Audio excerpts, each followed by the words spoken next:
Bonjour Lucien. Bonjour cher ami. Des gens en pleine crise identitaire. Eh oui, comme la crise de foi, la marchande de foi de la ville de Foix qui dit que ma foi, c'est bien la première fois que je vends du foie dans la ville de Foix.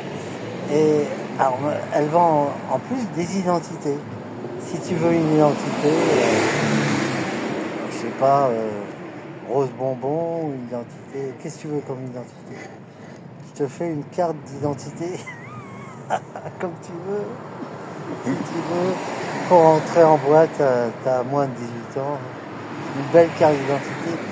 Non, mais bon, le truc sérieux, peut-être, c'est que ceux qui sont en crise, c'est que, bon, ils n'ont pas confiance en eux. Ils n'ont pas confiance dans le pays où ils sont. Ils se disent, ça va pas. Qui suis-je? Dans quelle étagère je suis rangé, disait l'autre. Donc il y a beaucoup de... alors ceux qui se réclament, on va leur reprocher d'en faire trop, puisqu'il y a cette idée que pour certains, on est citoyen du monde, donc on est humain, et c'est ça qui passe avant.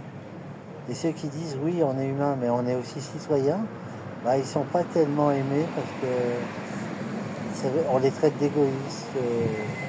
Parce que c'est pas bien de ne pas aimer tout le monde, etc.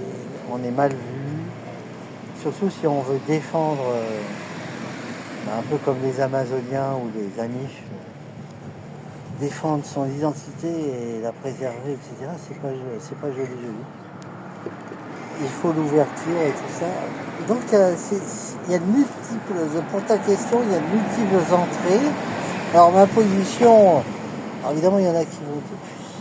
Je sais pas, tu peux dire on est comme une mosaïque, certains disent ça, on est un assemblage de plusieurs choses. Mais il y a quand même des idées, il y a une colonne vertébrale quand même. Si tu dis l'identité d'une nation, elle est composée de plusieurs groupes, ethnies, etc. Mais autour d'un idéal, d'un destin, d'un prestige, d'une histoire commune, d'une volonté de la préserver, de l'affiner, de l'améliorer, tout ça, c'est des gens qui ont pensé ça. Mais parfois, certains se moquent. Ils vont dire par exemple qu'ils sont plus près d'un clubbeur, d'un nightclubber new-yorkais. Un Parisien va dire je suis plus près d'un nightclubber new-yorkais que d'un berrichon, qu'un paysan berrichon dans sa ferme. Alors que moi, je fais pas je n'oppose pas spécialement. Quand je vais dans une ferme dans le Berry, ou par exemple quand on allait acheter du fromage dans une ferme en Savoie, en Haute-Savoie, le gars il nous vendait le reblochon et il était en train de traire la vache. Bah, je savais et j'avais des liens avec lui. Il essayait de m'apprendre à traire la vache, j'arrivais pas trop. C'était un peu compliqué, mais bon, quand même. Ma fille, elle arrivait plus à le faire. Elle arrivait bien. Elle avait appris toute une bouteille de lait. Elle arrivait. Et en même temps, le soir, je peux fort bien aller discuter avec un New-Yorkais. Donc il n'y a pas d'opposition, mais il y en a qui opposent et qui vont mépriser le berrichon, surtout s'il fume une cigarette au maïs et il roule au diesel. Ça la fout mal. Il y a une sorte de mépris. Il y a un mépris comme ça, urbain, des petits bourgeois qui souvent ont des origines paysannes d'ailleurs. 80% ils ont des origines paysannes. Mais ils veulent, par souci de briller dans les grands salons parisiens, les grands salons urbains, ils sont subventionnés.